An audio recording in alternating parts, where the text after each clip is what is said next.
today he's decided not to even allow me to put his jesses in.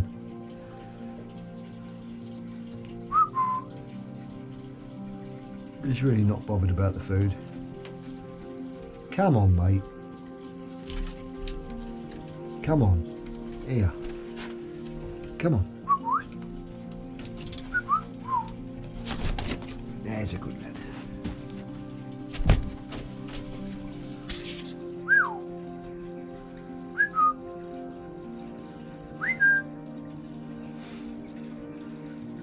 So I'll try and get him out tomorrow and weigh him. But today he's decided he's not going to be weighed, he's not going to come out. Depends what I've been feeding him, and he's just had quite a bit of red meat yesterday. So he's not really that bothered whether he gets it or not. So I'll come back tomorrow and see what he's like. So it's the next day now. I've come in with Woody's favourite food, which is a day-old cockerel.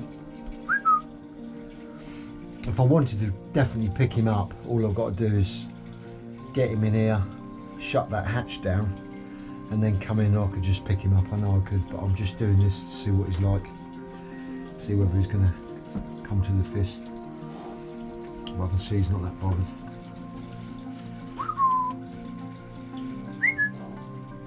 Come on, mate. So I can see he's not going to come over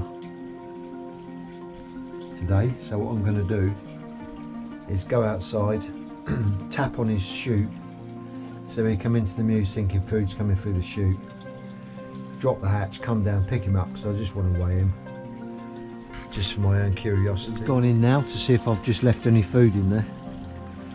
I'll just drop that hatch down. So I'm going in with no food, and he just gets on my fist.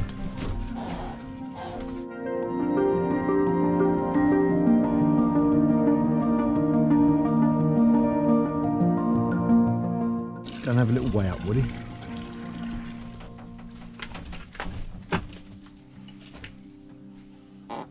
Step.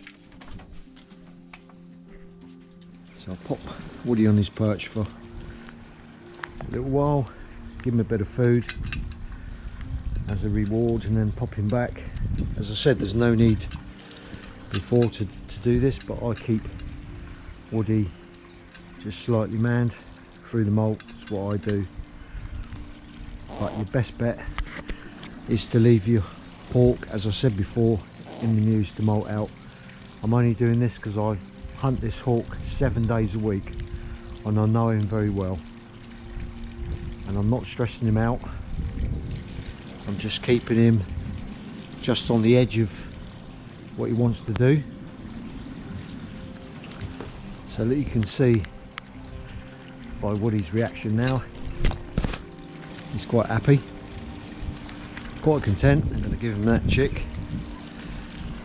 and then what I'm going to do now is put some nice red meat into his mews, so when I put him back he'll discover it at some point. So put a nice bit of red meat there, go and open his hatch up, so when I put him back in a minute he can eat that. Everything is just positive reward. Step. Now I'm going to take him back in the mews. Make sure he's well tethered to the glove. And then slowly go back. I'm going a little bit more gingerly than I would normally, because Woody is a little bit jittery at fat weight, for sure. A little bit, slightly sort of nervous of things. I think I'll just give him that bit of meat, put it there for him. I think what I'll do is just put a few clips together of the training of Woody. Hello, Woody. Hello, Woody. I've just given you that, you don't need to mantle for me.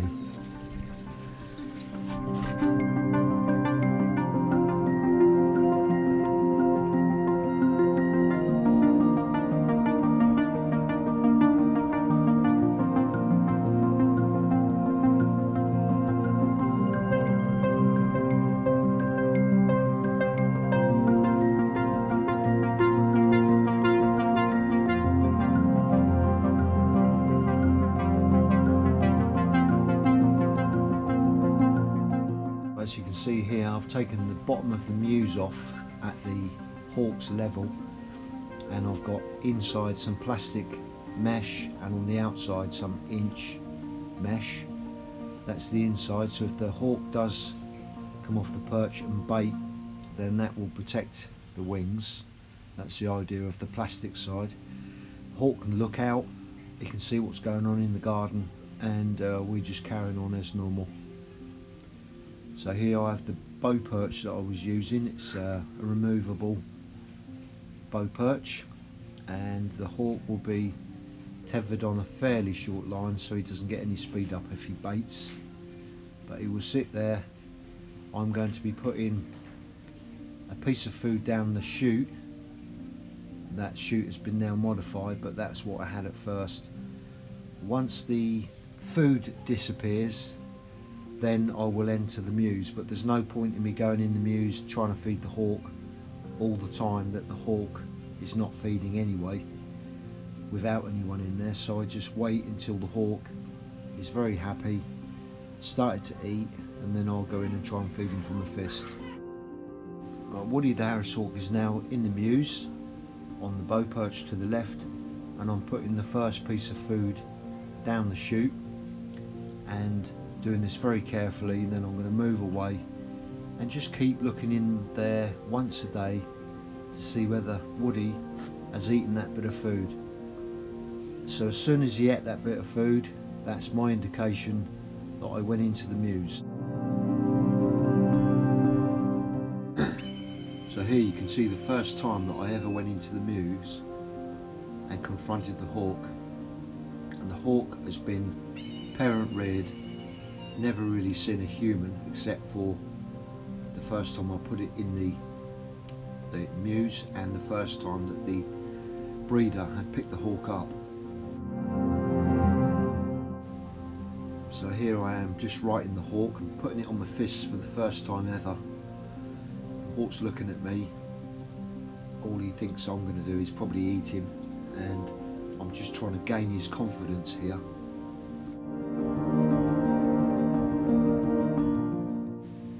And now I'm just trying to sit back comfortably, try and be invisible, as some of the books say, keep quiet. I've got a chick in me glove, and I'm just waiting for the hawk to hopefully start feeding off the fist.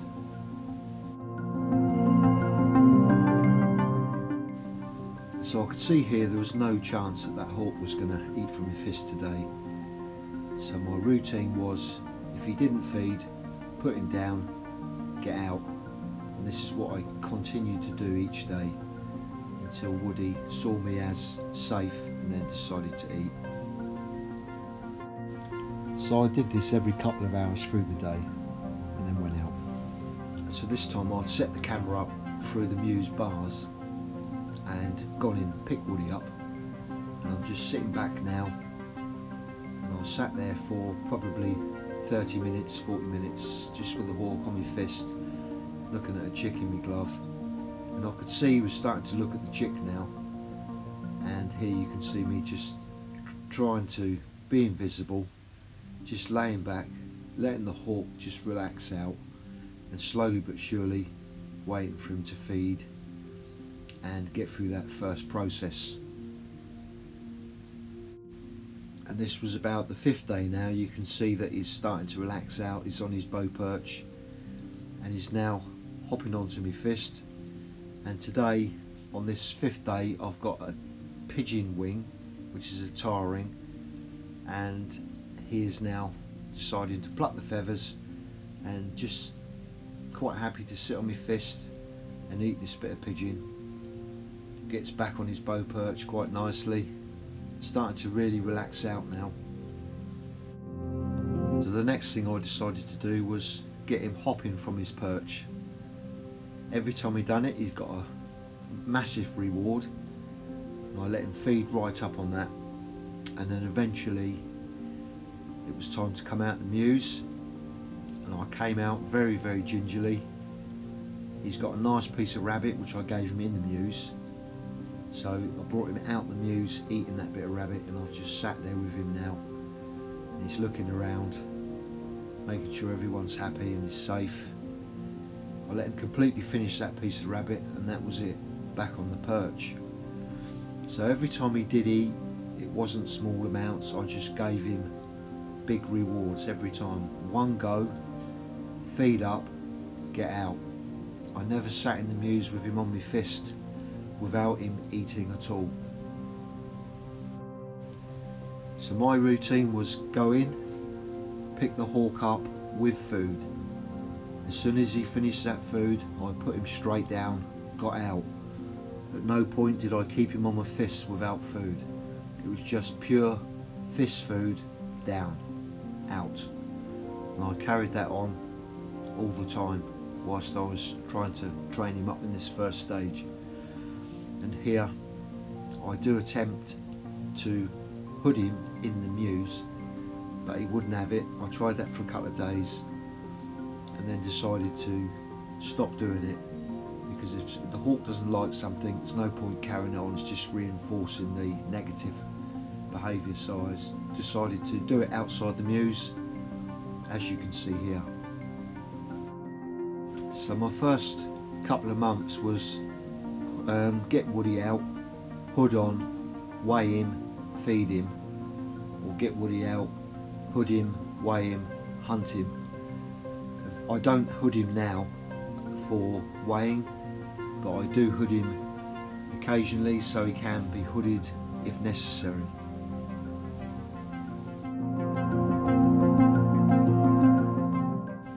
So this was before I actually weighed him. I was just putting his hood on.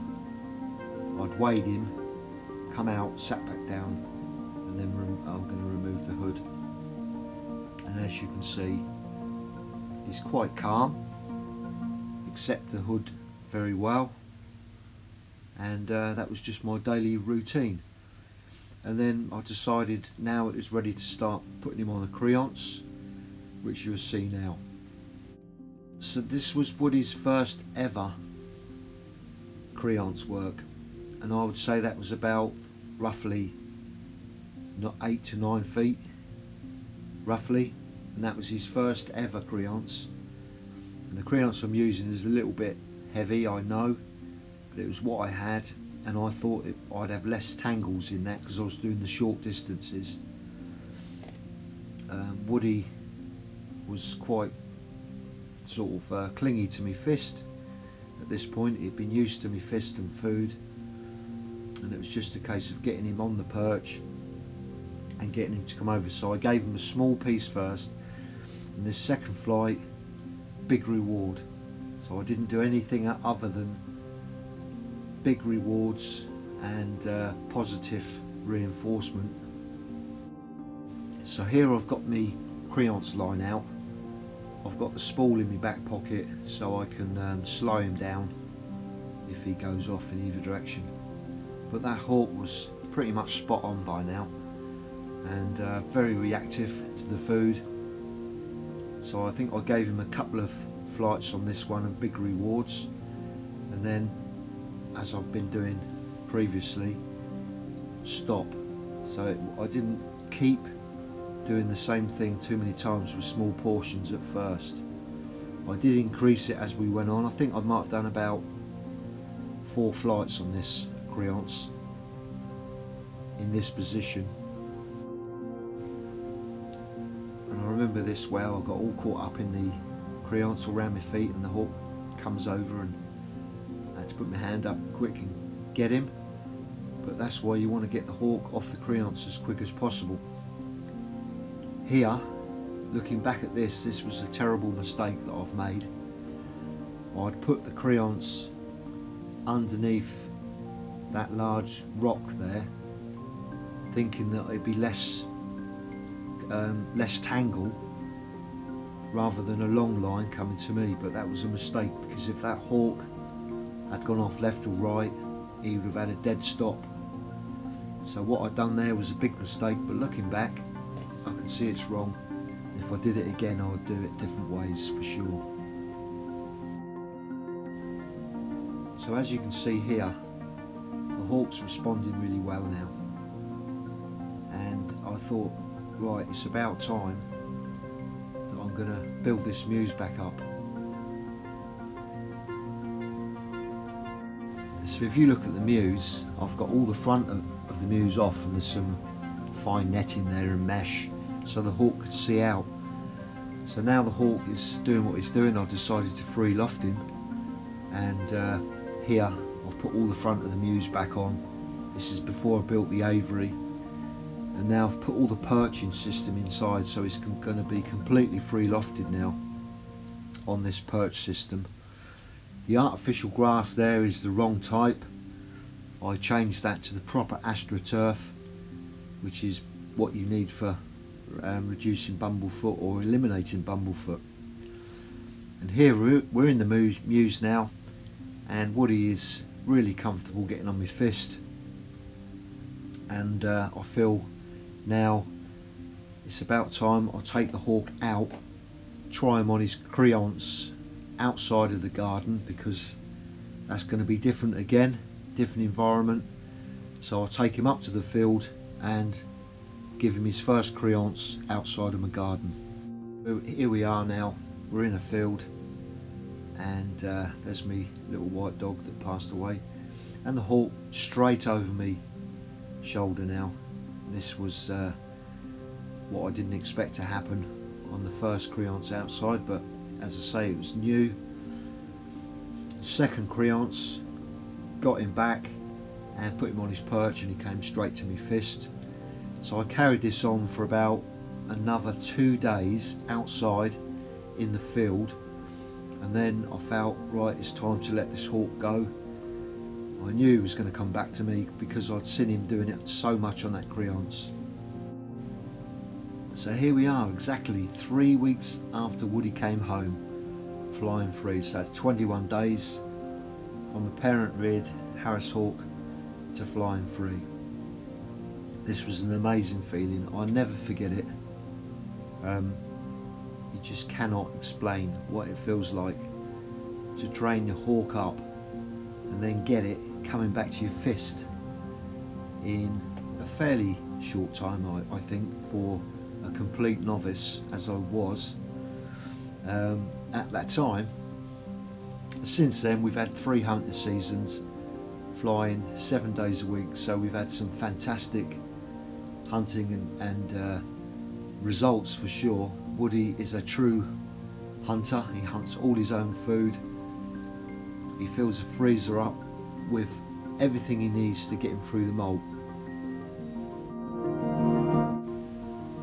So from this point now, it's a case of just taking him out, which is what I'm doing now. And this was his first ever free flight, other than the one you just saw. He didn't quite know what he was doing. He was a little bit juvenile in the way he's landing in the trees and wasn't really sure. But this was literally his first day out, following on. And although he didn't quite know what to do, what was going on, it really didn't take him long before he started being a fantastic hawk. So that was his first season. This is him now in 2023. He hunts off the fist, he hunts from the saw, and he follows on through the wood. He is absolutely a fantastic hawk. I can trust him. He goes off into a little tiny pinprick in the sky. I can whistle him and he'll come down. And he's flying at some quite heavy weights because we're doing this so much.